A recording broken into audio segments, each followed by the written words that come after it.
A national group against the cancellation of the mandatory long-form census says that cancellation could be detrimental to your health. A growing number of medical and healthcare professionals are standing behind the movement to save the long-form census and the valuable information that's collected from it.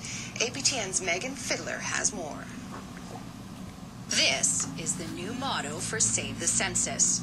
It's a little risque and a bit comical, but Wayne Halverson says the federal government's plans to cut the mandatory long-form census is no laughing matter. We will no longer have reliable information about Aboriginal people or new Canadians. Darlene Hall works for the Aboriginal Health and Wellness Centre in Winnipeg.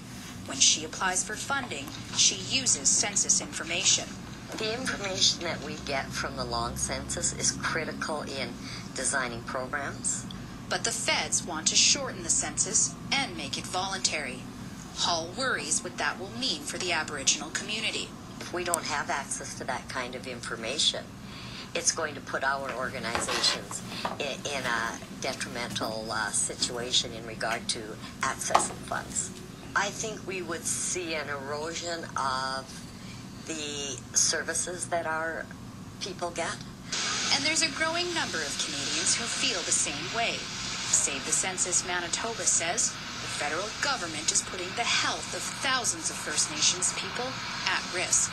Especially in a pandemic or where there was a health crisis, an influenzas, we won't know where people are with the same security as we do now know. The 2006 census had a completion rate of 95%. Only 60% is expected with this new voluntary form. Save the Census says that's not an accurate account of what's going on across Canada, and they will continue to pressure the government to change their mind before the new census becomes official in 2011.